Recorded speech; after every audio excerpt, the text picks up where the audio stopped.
So first of all, I am very grateful to have my paper in the program. And this is not about G-index or Tobin's Q, so don't worry. This is more about executive compensation disclosure. Okay? And this is a paper with my PhD student, Jin Hyuk. And let me start off with the motivation.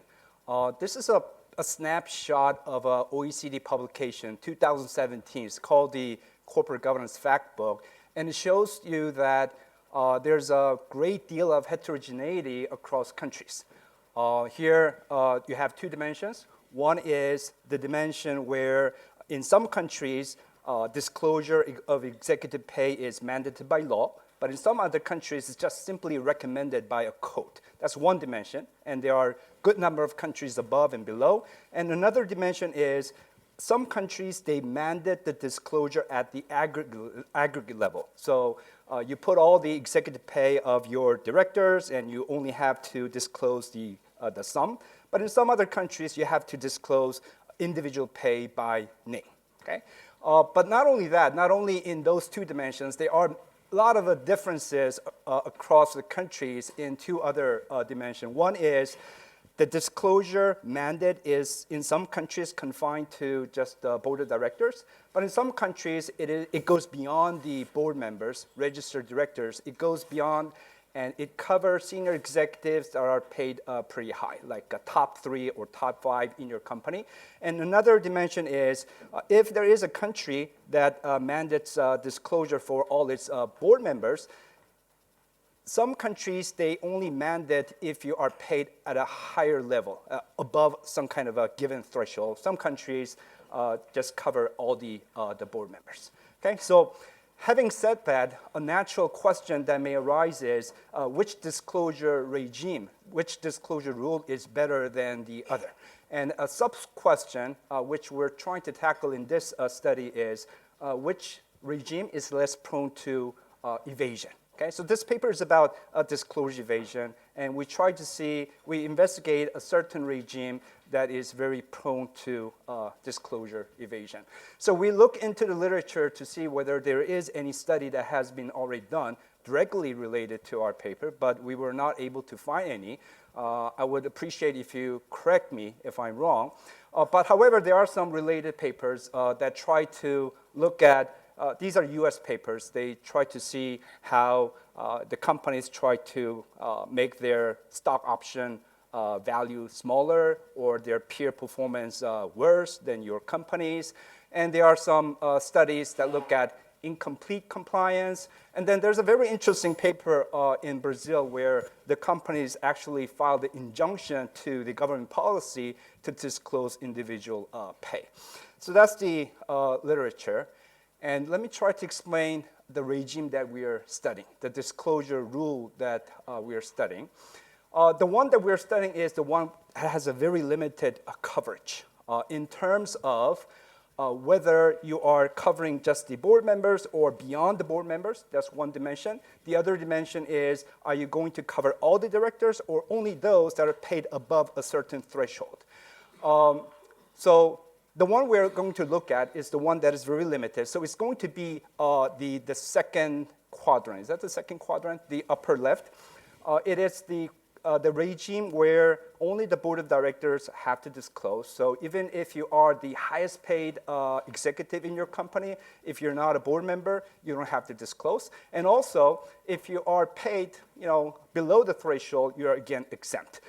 If that is the case, there is an evasion strategy you can think about. One is called deregistration strategy. Deregistration strategy, we named it that way. It means that you were a board member, but because the board members are the ones subject to the disclosure rule, you step down from the board.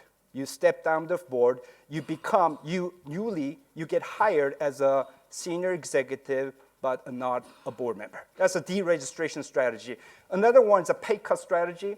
For example, in Korea, the threshold is 500 million won. That's around 500,000 won. Let's say that you're above that level, slightly above that level, then all you have to do is just lower it a little bit to be under the threshold, then you don't have to disclose your pay to the public. So you can think about these two evasion strategies, and that is what we are going to study. So let me give you more details about the rules we have in Korea and the policy intervention that took place in 2013. Before 2013, the regime we had was aggregate pay disclosure in groups. There will be 3 groups: inside directors, outside directors, and audit committee members. There will be multiple of them in each of the group, and they will only have to disclose in aggregate. So it's almost impossible to know whether Mr. Kim was paid how much and how much Mr. Lee was paid. It was almost impossible. That's the regime we had. And in 2013, government passed a law so that we now also disclose individual pay. But it was confined. As you can see here, it is only for registered directors. Director's name is on the corporate registry. They're the board members. And if you are not a board member, you're exempt. And also, you have to be paid, the total pay, the annual total pay has to be in excess of 500 million won, approximately 500,000 US dollars. So that's the regime we have. We now have both. You have to disclose in aggregates, and also individual pay has to be disclosed. That is what happened in 2013, and that's what we're trying to study. We're trying to study what happens because of this policy intervention. But let me just note that there was another change in 2016, and this took effect in 2018. So we now have this year the very first outcome of this policy. This change took place because of the problem we had to face with this limited coverage. So I will show you later that there was a lot of deregistration to hide your compensation. So what Korean government did is they added another group of executives that has to pay, disclose their pay. That is the 5 highest paid employee, meaning that you don't have to be a board member as long as you are working for the company, and if you are paid among the 5 highest, and if the level of total pay is above the threshold, you have to disclose. So I'm not going to investigate that policy intervention, but I will talk about it briefly at the very end. Okay, now let me develop the hypothesis. But before I lay out individual hypotheses, let me go through the theory, the costs and the benefits of evasion. So imagine yourself as a director of a company, and you have to decide whether I'm going to hide, in front of the angry shareholders and the labor union and the public. And the benefit is obvious. The benefit of evasion is hiding from them. Okay? You don't want to be criticized from the shareholders, labor union, and the public media. What about the cost? Here, the cost is also, it's not cheap because we're talking about deregistration and pay cut, right? Deregistration means that you're stepping down from the board. So you're going to lose all the prestige and the power that comes with the board membership, right? You're going to lose all that, so that is definitely costly. And pay cut is also, it has an obvious cost because there's a monetary loss that you have to go through, okay? So you may think that no one would dare to evade, right? Because stepping down from the board is costly. There's a monetary loss if you cut your pay. But however, there are some moderating factors that will increase the benefit and lower the cost, which will result in evasion. So the factor that would increase the benefit is, for example, the executive to worker pay ratio. We're going to look into this and what effect this has. And also, we're going to look at another very important moderating factor here, which is the type of executive, whether you are affiliated to a family or not. If you're affiliated to a family, the cost of deregistration is trivial. Okay? Your prestige and the power comes only with your tie with the founding family, not with board membership. Board membership is just, it's not really a significant matter to you. And also, if you step down from the board, in some countries like Korea, you can be, in most of the cases, exempt from all the fiduciary duties, which means that you can engage in some tunneling. And also pay cut, if you are a member of a family and you own a lot of fractional shares, you get dividends. Not only that, if you engage in some tunneling, private benefit control, the relative magnitude of salary and bonus may be trivial. Okay? So pay cuts and deregistration may not be such a costly strategy to you. Another one that we look at is the level of pay before the rule change. So if your pay was way over the threshold, cutting your pay below the threshold could be pretty costly, right? You have to cut down a lot. But say that your original level of pay before the 2013 rule change was just slightly above the 5,000 million Korean won level. Then just lowering just below the threshold may not be that costly. So we look at these costs and benefits. So here are the individual hypotheses. The first one is, do we see any evasive behavior? Okay, I will define what evasive behavior is. So I want to know whether we see evasive behavior after the 2013 rule change. But however, evasive behavior, it's basically going to be deregistration pay cut. That may happen even if it is not a true evasion, right? Your pay may be cut because the performance was bad in your company, and you may step down from the board for many other reasons, right?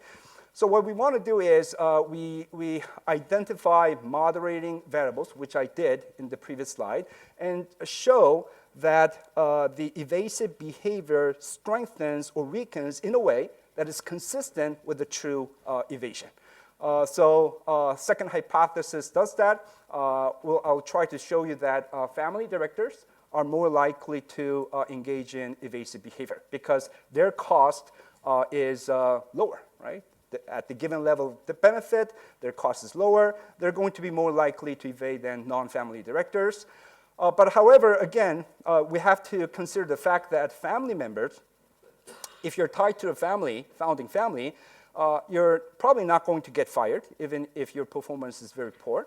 And also, you will retire at a very old age. No one is going to kick you out just because you're old, right? So retirement is going to be very small, relatively scarce, which means that in relative terms, evasive behavior may look greater. I may capture that the likelihood evasion is greater just because the retirement likelihood is smaller. So we look at another moderating factor, which is pay gap, and try to see whether hypothesis 2 results in hypothesis 2 strengthens when the pay gap is wider. And also, we look at the time dimension. We do a sort of a DID and see if the higher likelihood of family executives evading shows up just in time from 2013, but not there before. Okay, so we don't see anything happening before the policy change, but we start to see that when there is a policy change. So that's what we do. And then, like I said, we look at the original level of pay again because original level of pay is going to be important for the cost of pay cuts. And we will try to show you that family executives tend to exhibit pay cuts than deregistration, the two evading strategies. They will prefer pay cut if the original level pay is very low and close to the threshold. If not, they're going to opt for the deregistration strategy. Let me give you the timeline. So these are the years that we're looking at. And the law was passed in April of this year, 2013. But however, the exact cutoff was later announced when the government passed the enforcement decree in August. 5,000 million won was announced on that month. The disclosure itself takes place in March. So most of the Korean firms' fiscal year ends in December. The business report will be released by the end of March, and that is when all the compensation gets disclosed as well.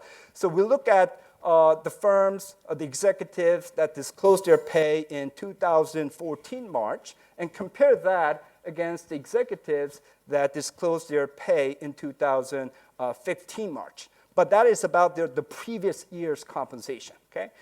We are looking at the evasion activities that are taking place in 2014, and the pay cut obviously will happen throughout the year, and deregistration will happen before the shareholders meet, because shareholders, they get elected at the shareholders meeting. Deregistration means that they will not become a candidate. Someone else will take over your job. You instead will be hired as the senior executive of the company. You're no longer a board member. You're just a senior executive. However, there is some narrow window here where you could cut your pay and deregister to be exempt from disclosure. We we mainly look at the evasion activities in 2014, but it is possible that evasion can take place in the prior year, just after the law passes. So we do look at deregistration. We actually, in fact, look at many years before, because we're doing DID. But for pay cut, we cannot do this, because for individual pay, we only know from 2013. We don't know whether there was a pay cut from 2012 to 2013. We only know from 2013 to 2014. So we don't do that. We cannot do the investigation there, but we will look at it for deregistration. So let me go through the results. But before the results, regression results, let me give you an anecdotal evidence. This is a confectionery company, a pretty old one, called Orion. In Korean, but we pronounce it Orion, but it's Orion. The CEO and the chairman is Mr. Dam. That's his last name, a very unique one. He's the founder's son-in-law. And before the rule change, his pay was 5.4 billion Korean won, and that is approximately $5 million. And also, but more importantly, that is around 150 times greater than the average worker's pay. So obviously, he did not want his pay to be disclosed from the following year. So in November 2013, he stepped down from the board, and he became a senior executive of his own company. So he was able to evade all the disclosure from 2014 to 2017. But however, when there was a rule change in 2016, which became effective in 2018, he was not able to escape this one, because he was among the top 5 highest paid executive. And he disclosed 2.3 billion Korean won. So here is the first result for the first hypothesis. So 580 executives disclosed their individual pay in 2013. Okay? It's very small, given that the entire publicly traded companies in Korea is around 1,800. This is a very small number, because there was a threshold, 500 million won. There were only 580 executives that were paid above 500 million won. Among 580, 385 continued to disclose in 2014, so they're not evading. And also, there are people who are retiring, so we cannot classify them as evading executives. But there are some categories that you can be suspicious of. One is deregistration, which I explained. And then there's a de facto registration. Because being a senior executive, non-board member senior executive, that is not a mandatory disclosure item. So for some firms, what you see is there is a director who stepped down from the board, but he is not paid with a retirement pay. So what I do is I assume that he's still working in the company, but the fact that he's not a board member means that he is hired as a senior executive. So I put that as a deregistration as well. And then there's a pay cut. Pay cut means that you still retain board membership. 2013, you were a board member. 2014, you're still a board member, but your pay level is below the 5,000 million level, so you don't disclose. And this amounts to 126. That is around more than 20% of the original 580. But like I told you, this may not be true evasion. So what we look at is how this tendency, how does the evasion vary with the moderating factors, and that comes with the leads to the second hypothesis. It's basically a very simple probit regression and the linear probability model. And the coefficient, the key coefficient to look at is the one on the family executive dummy. It's positive. Right? Dependent variable is evasive behavior. Basically, deregistration pay cut. That evasive behavior is increasing if you are a family member. And if you interpret the coefficient, it means that the likelihood of evasion is greater by 28.3% compared to non-family executives. But there are alternative hypotheses, like I told you. Family directors tend to retire less, which makes their evasive behavior greater. That may be leading this result. So we'll look at another moderating effect, which is the pay gap or the pay ratio between the executives and the workers of that firm. So here you can see the subsample. Oops, sorry. subsample analysis showing you that when the pay ratio is above the median level, that's when you see the result, but you don't see the result in the other subsample. And when you interact, you see a consistent result. And then I do a DID analysis, and I show you, we show that prior to the policy intervention, which took place in 2013, prior to that, you don't see any significant coefficient there for the family executives, but you start to see that from 2013 and 2014, 2 years. I told you that the key deregistration, the main deregistration we investigate is 2014 deregistration, but it does happen in 2013 as well, because the law was passed in April, and you still have some time to evade. This is a 9 chart showing you what's going on. The first one is simply the number of deregistration. The second one is the ratio of deregistration. Ratio here is deregistration divided by the sum of retirement and deregistration. You can see that it was pretty stable. The number was pretty stable before the policy change for the family and the non-family, but suddenly there's a jump. But the jump is steeper for the family members. That's the bold line. The dotted line is the non-family. And also, if you take a look at the deregistration, it looks nicer. You can see that the dotted line is basically horizontal, while the family director deregistration fraction is jumping from 2013. Okay, the last slide. This is comparing 2 strategies. And the idea is if the pay level is very low, just above the threshold in 2013, instead of stepping down from the board, which could be costly even for the family members, you want to cut your pay because you may have some dividend income elsewhere, and you can always rely on private benefits of control. So if you take a look at the first panel, column 1, I have a regressor here, executive pay. And the dependent variable is just a pay cut. So I'm comparing pay cut against deregistration. If your executive pay in 2013, before the disclosure rule change, is low, what happens is that you are more likely to engage in a pay cut. That's what the negative coefficient means. And I have a dummy, which takes the value 1 if your original pay is between 500 and 600 Korean won. And that's the case when you would engage more in pay cuts than deregistration. Because it takes a value of 0 for any pay above the 600 million level. And panel B is just a robustness check and trying to see what happens if we widen this range. Okay? The variable, dummy variable, taking a value 1 if it's between 500 and 700 instead of 600. And you can see that the coefficient drops, meaning that they're less likely to engage in pay cuts and more into deregistration. And conclusion, do I have a few seconds?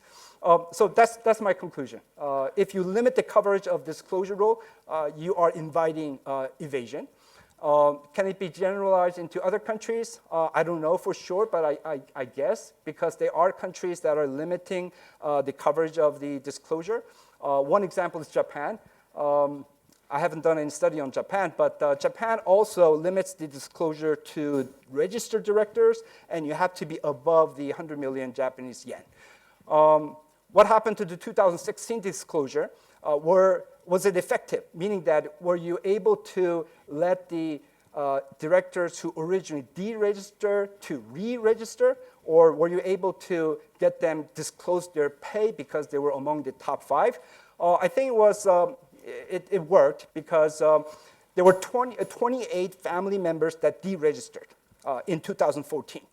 And among the 23, 4 of them re-registered, and 17 of them disclosed their pay, even though they did not re-register as a board member. So that's 21 out of 28, like 75% of the directors that the government lost when it comes to disclosure, you're able to get them back in.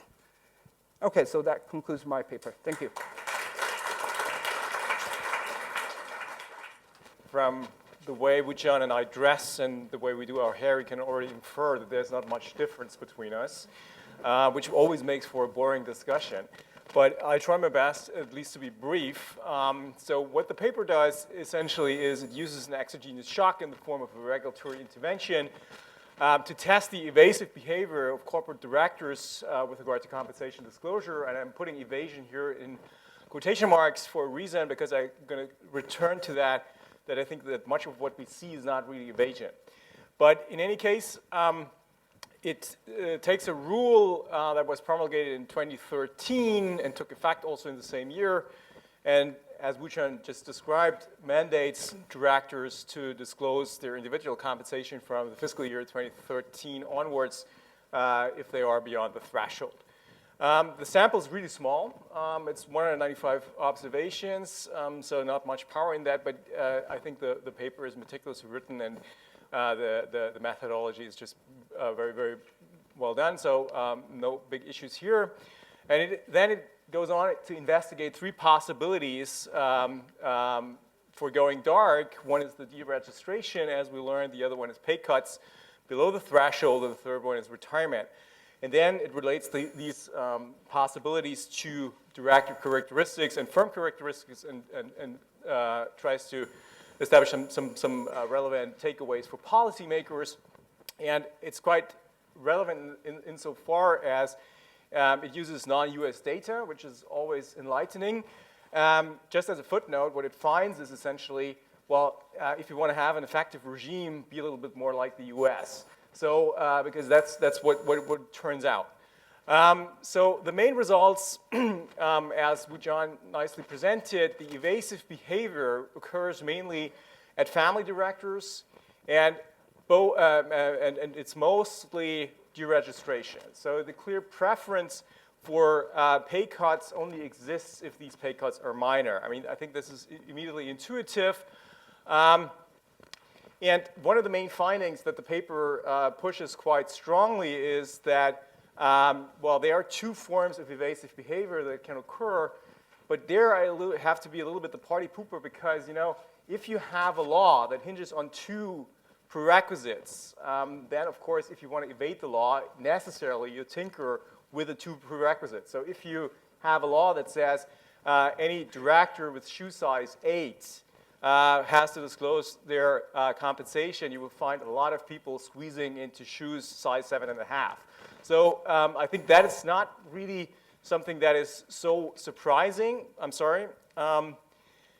What is more interesting is that indeed family directors are more likely to deregister than non-family directors, but there's no higher likelihood, at least not statistically significant, for accepting pay cuts. So that is also probably due to the fact that the sample is really small. You don't see much of the pay cuts anyway, and also because it's intuitive that it only occurs if you're close to the threshold, and that is also something that is even rarer in the sample.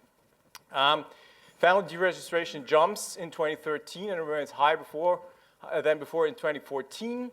But there, I would caution you a little bit, and this is important because I think the paper can do more to establish the causality that it tries to posit, because as Wuchan already presented, if you look at the lower graph, you see there is a little pre-trend. So it seems like being a corporate director has become unattractive for family members prior to the 2013 change in the regulation. And the paper doesn't say much about that, but it could be interesting to learn a little bit why that might be the case. Then, of course, the likelihood of deregistration increases when the pay gap widens. And that is quite important, I think, and the paper doesn't really exploit that to the extent I think it could, that who is it who drives this? I mean, what are these executives afraid of? Is it really shareholders? There, I would probably say, well, shareholders might not care so much about this inequality problem, or is it the general public? That is something that I think the paper could elaborate a little bit more on. And then, of course, you see that family directors prefer pay cuts over deregistration if they're close to the threshold. I mean, that's also, I think, pretty straightforward and obvious. Now, what we don't learn from the paper, what I would like to see is essentially a little bit more information about the broader political and the legal landscape. So, meaning, what is the driver behind this? And you know, you mentioning very briefly in the introduction of the paper that there have been attempts to improve the disclosure regime in 2006 and 2009, and these failed. So the legislator was not able to push through this legislation. The question is what has changed in 2013, and if something has changed in the general public sentiment or whatever, that might be an important factor that drives the whole observations that we see here. And then I already said that there is quite some plausibility to that because even before 2013, we see a higher number. I mean, it's a super small sample, but we see a relatively higher number of deregistrations of family directors. Another thing that I at least cannot infer from the paper, and my knowledge of the Korean corporate law is really limited, non-existent. So typically, these reforms always come in a package. So if you tighten the disclosure regime, it might be that liability regime also was tightened and stuff like that. So making it less attractive to be a director in a firm. So I don't know if something like that was going on, but that could be, and then, of course, you want to test that. And this comes back to the whole thing. So what happens? Because, you know, it's an interesting sample that we see here. People disclosing their compensation in 2013, but all of a sudden, 1 year later, going dark. So you could conjecture that in this period, or in reaction to the initial disclosure, something must have happened which they didn't like. Because otherwise, they would have tried to go dark even in 2013. And you're right, you cannot manipulate the pay you receive for 2013 if you only learn in November where the threshold is going to be set. But what you can do immediately is, of course, you can step down from the board to avoid disclosure. So I would like to learn a little bit about the general things that are going on. So the question is, what's the motivation for the evasion? I already said that. Is it driven by a concern that shareholders may not like the pay package, or is it more that you're fearing the general public? So is it an efficiency versus a distributive concern that drives the whole thing? And also interesting, of course, I mean, if you don't have much to say about the paper, you tell the authors write another paper. But it could be interesting in order to shed light on these the driving factors, what happens with the compensation of the other directors. I mean, do they adapt? Is there a reaction to, or is everything fine and dandy there? Then it's probably more the total level of compensation. If it's shareholder driven, probably you would adopt the way that you pay because that's something that might concern shareholders more. Then on the normative side, are the pay cuts that we see really evasion? Because what you see is that some family executives respond to the law, and then immediately you give it a negative spin. But in general, the policymaker signals through the regulation that they think that below a threshold, pay is okay. They're not concerned with that. So clearly, it's a concern about equality, whereas shareholders might not really be concerned with the total height of the compensation. They might be more interested in the structure of the compensation. But this is why I would say it's not necessarily an evasion, because these pay cuts, as you rightly say, they are real. And it's another question whether you can compensate through related party transactions or anything else. That's fine. But you know, you've taken the hit on the pay level, and this is, in a sense, you comply with the policy objective of the regulator who says, well, everything below 500,000 is okay for me. So in a sense, I'm not sure if the term evasion is correct here. And then, again, also deregistrations. I mean, they have serious consequences for the family directors. You're rightly saying that. It's a ceteris paribus scenario if you go from being a director to a non-registered executive, if the position that you get gives you the same power, prestige, compensation, et cetera. And you're assuming that, and I think the paper should talk a little bit more about this very unfamiliar concept of being an executive who's not a director but has the same powers. I mean, this is not immediately intuitive that this can exist. And also think a little bit about the welfare effects of that, because I think that opens up an opportunity for future research quite immediately, because the way that you present that is that, of course, the family director premium that you establish in another paper is a tunneling device, essentially. It's pay for non-performance, and therefore deregistration impedes the rent-seeking at the margin, and that is certainly shareholder welfare enhancing. But another way of seeing it is, well, it could be that the family directors who are part of the founding family or part of the controlling family are engaging in a positive thing, which is monitoring. And therefore, they get compensated in a sense. So their excessive pay, as you term it in the paper, might be just a compensation for the positive efforts that they bring to the firm. And then, of course, forcing them into deregistration for whatever reason, if it's really the distributional concerns that drive this, shareholders might not like that, actually, because it makes it harder for the controlling family to engage in the monitoring efforts, because it creates another agency relationship with non-family members who now have to be the ones that you induce to monitor the operative executives in the firm. So there is a different effect on shareholder welfare then, and that could be something that you can easily test by just looking at firms that are massively affected, where you have some more deregistrations than in others, and does that make a difference with regard to firm value? I'm not sure if that works because, as I said, the sample is super small. Probably you don't see much, but you could at least extend the paper with regard to that and then make a more contextualized policy recommendation.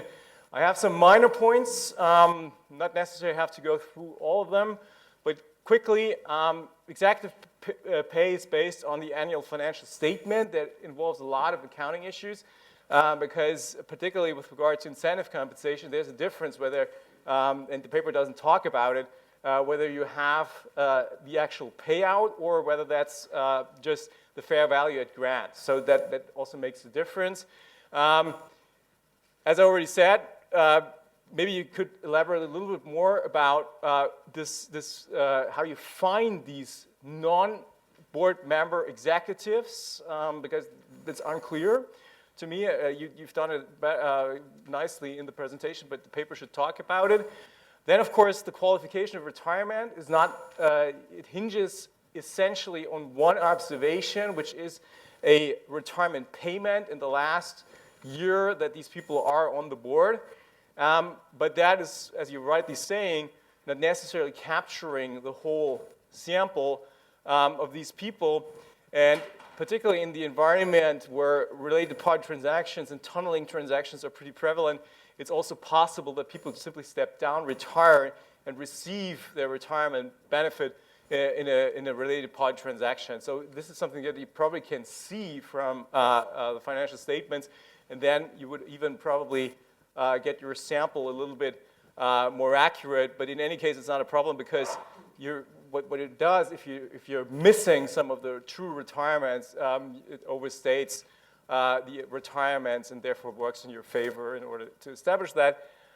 Last point that I want to raise here, the way that you treat foreign ownership is you're saying in general, if we have a high presence of foreign ownership, that means that these firms are monitored better. So what we learned from yesterday, the Norwegians obviously care for corporate governance, so they might intervene if governance is bad. So if we have high foreign ownership present, that means that these firms are better monitored, and therefore the disclosure regime should not be a big problem, because there is no problem, so evasive behavior should be lower.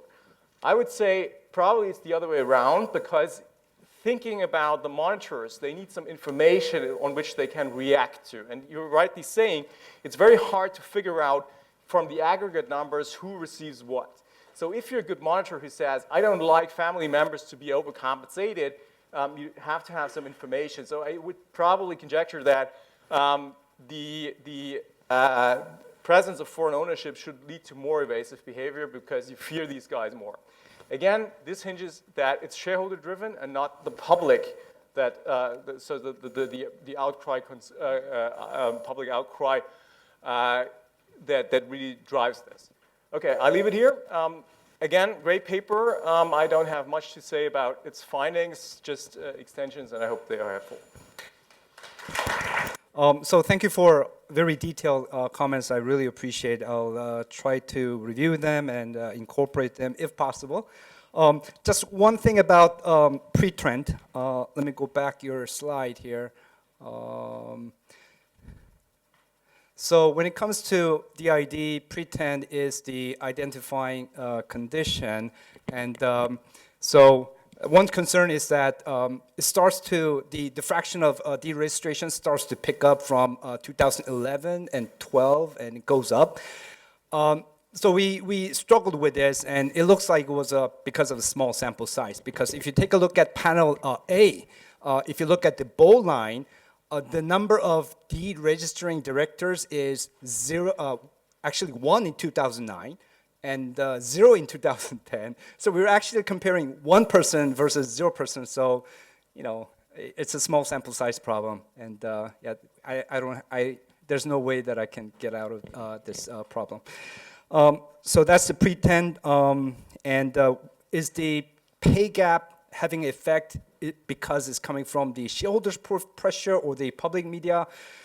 I don't know how to do it. Maybe one way is to look at foreign investors because they're, you know, shareholders who may be monitoring. I will look into that. And any reform, relevant reform taking place around the time of the rule change.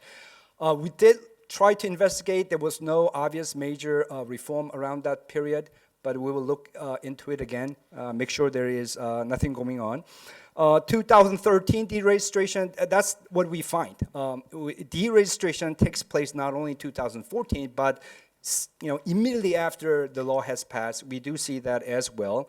I didn't quite get what you're trying to say when it comes to other directors. So I'll be glad to talk about it after the session. And I do agree that pay cut may not be evasion. It could be conforming to the policy objective of the rule. If that was the objective, cutting the pay is nothing wrong from the government's point of view. So we did in this version, we did put a little less of a weight. We did acknowledge that it may not be evasion itself. And it turns out that when we did the strategy by strategy analysis, we do show that deregistration is the one that family members are more likely to use than the pay cuts.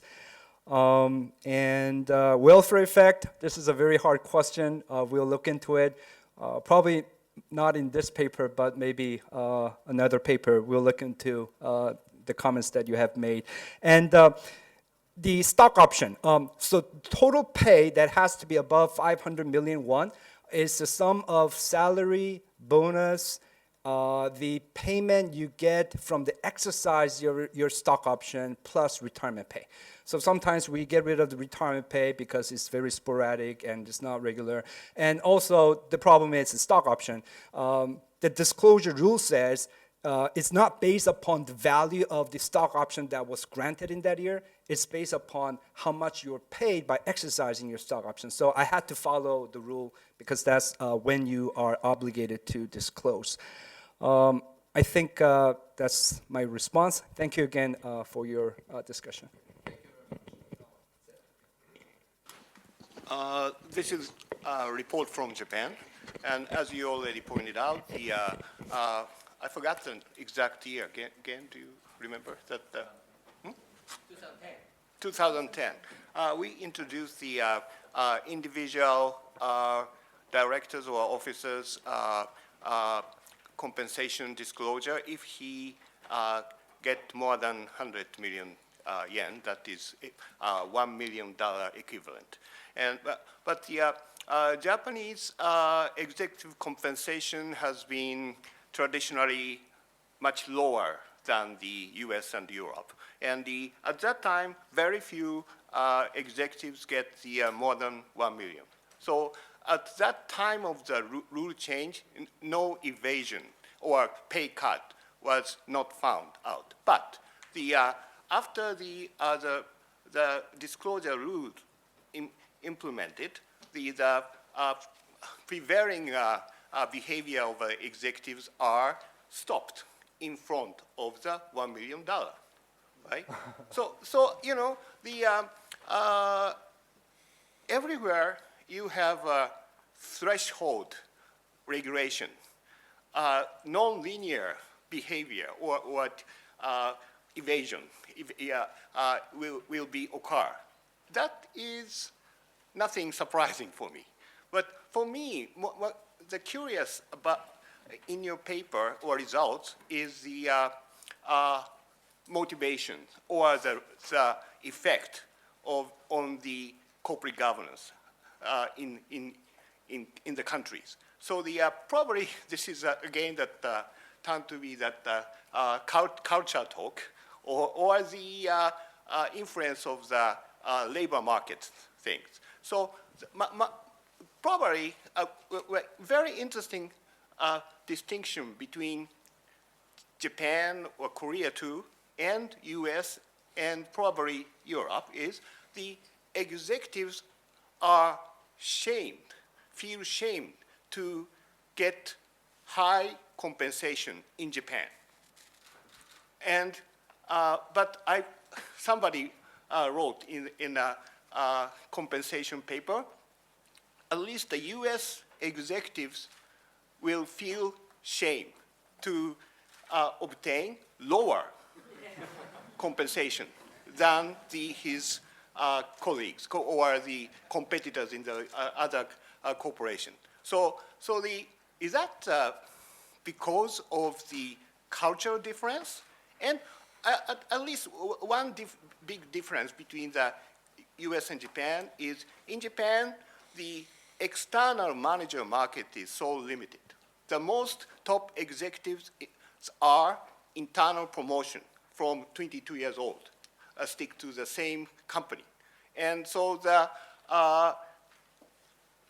comparison of the compensation for him and his subordinate is just in-house.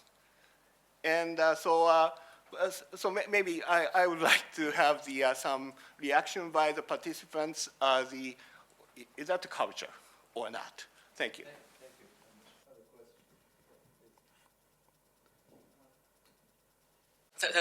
Thank you for your very interesting paper. But can I ask further the implication from your paper? Well, maybe other lawyers may kill me, but well, the simple fact that 10 or 20% of firms or executives escaped from the disclosure obligation in itself does not seem to be very serious one. Any regulation can be escaped, but if that kind of evasive behavior changed the substance of corporate governance, it's very serious. And do you think that evasive action you identified in your paper give any substantive effect on the corporate governance, substance of the corporate governance in Korean companies? For example, especially the deregistration was losing the seat in the board could have any significant effect in reality, or it just lose the effect of disclosure obligation. If this is just a evasive action from the disclosure obligation, well, that seems quite a serious problem in Korea. Thank you. Two more questions.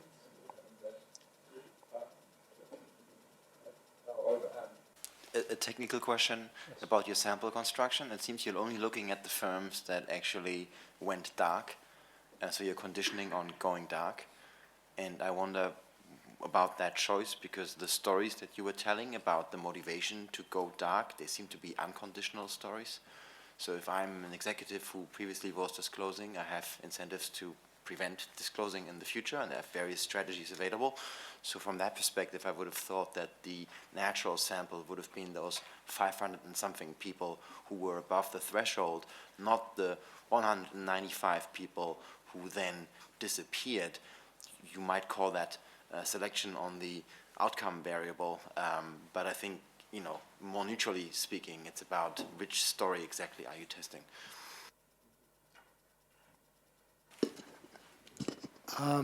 I'd like to kind of jump off of one of Tobias's comments, which is why should some firms deregister and others not?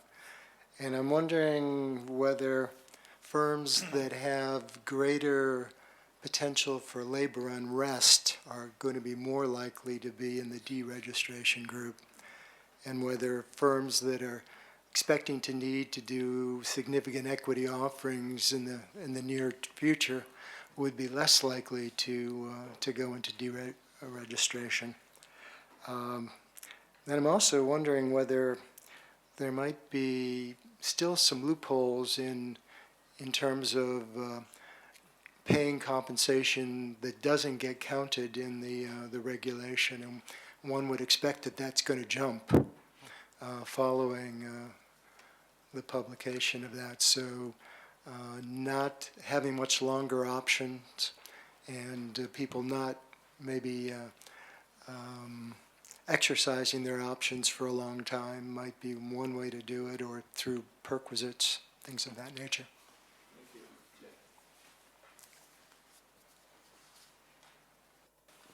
So this is sort of a follow-up from Ron's point.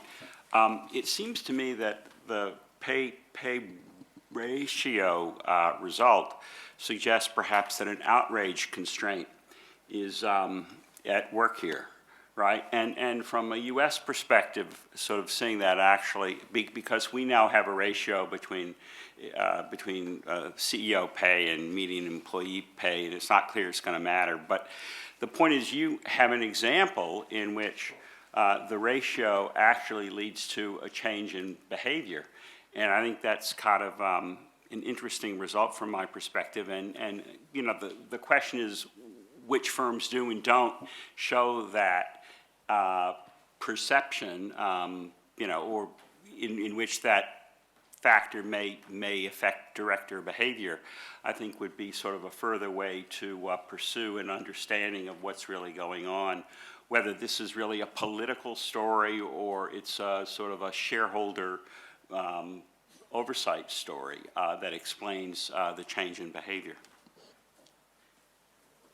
Yeah, thank you very much. I see no more questions. There's one.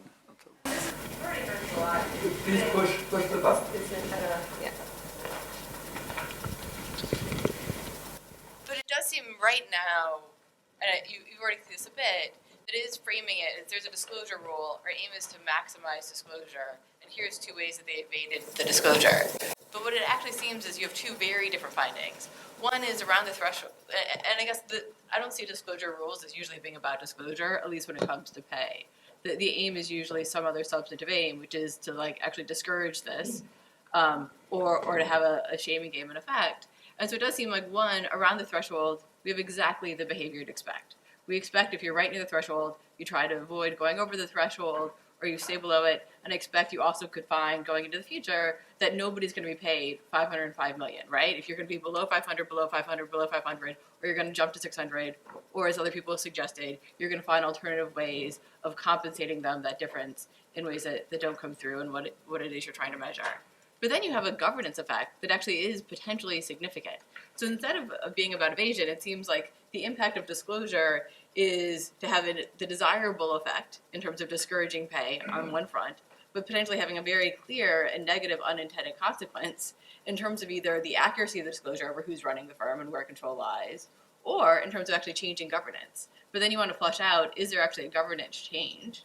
Is there a change to where control lies? Or is there no governance change and there's merely window dressing? Because those are two different things in terms of the unintended adverse consequences. But neither of them really seem about evasion. It seems about a desirable effect and potentially undesirable effects of a disclosure regime that wasn't about maximizing disclosure, but was most likely probably about trying, in my bias, and I could be wrong, trying to achieve some kind of other aim. Yeah, thank you very much. If there are no further questions, just one. Paul. Thanks. Just a very quick question. On this question of the costs of deregistration, is there any reason why a deregistered executive shouldn't continue to attend and take part in board meetings? Well, and then a last additional remark from my side, from the German experience. You describe only here three ways of evasion: deregistration, pay cut, and retirement of managers. From our experience, anecdotal, not really systematic experience, I learned that there were other ways of evasion, in particular payment by subsidiaries. Is that included in your in your study? Or you should perhaps look at that, and also payment by controlling shareholders rather than from the company. You know, there's interesting ways of evasion, and the most dominant ways, to my knowledge, in our market, you know, to evade the individual disclosure of pay. So you have Okay. Thank you for all the comments that you gave me. I don't know where to start. So culture, I think culture is one thing that is going on, but I have no idea how I can resolve this. Probably this should be another project comprising of many countries, not just Korea. It's an interesting thing to talk about, and maybe during the break, if you can, I mean, let me know of what's going on in your own country. I know what's going on in the US, but I didn't know much about Germany and other countries. Another important comment that you have made is, okay, so there is evasion, but what's the consequence? Is there any corporate governance consequence? But the finding that we report is that evasion is taking place mostly among the family directors. And as far as I know, these family members, even though they step down from the board, there's not much of a difference taking place. They cannot attend the board meeting, by the way. They cannot vote because that's illegal. They're not registered board members anymore. But because they're a founding family member, they would have their own meeting. And usually the meeting will precede the actual board meeting, and all the actual important decisions will be made by this other meeting, the unofficial meeting. And another finding that we know is that even if the family members are board members, they don't attend board meetings in Korea. For example, Jay Lee of Samsung Electronics last year, 2018, never attended a meeting at all, board meeting, even though he's a board member. Chung Il-sun of the Kia Motors, he's also the apparent heir, never attended a board meeting. So the cost is zero. Okay, nothing happens. It's a window dressing. I don't think there is any corporate governance consequence to this, except for the fact that shareholders have bad information, low quality information about what they are being paid. Technical question, we do have a robustness check section. We try to do the same thing using the full sample 580, and we find a qualitatively similar result. Yes, we could look at equity offerings, and I think you said labor unrest. Is that what you said? Whether those will have any influence above for the relationship between pay gap and evasion. We'll look into this. And actually, we did try to see what happens to other ways of compensation. Like if you evade, like if you cut your pay, does your dividend income rise, for example? Or can you get more pay from your subsidiaries? We were not able to find it. We did investigate, but we couldn't find any other ways of getting compensated for your pay cuts and deregistration. I think your comment was similar to others. So there is an outrage constraint, but where is it coming from? Is it coming from shareholders or others? That's worth the investigation for us to do. Yes, I think I responded to all. Thank you. Thank you very much.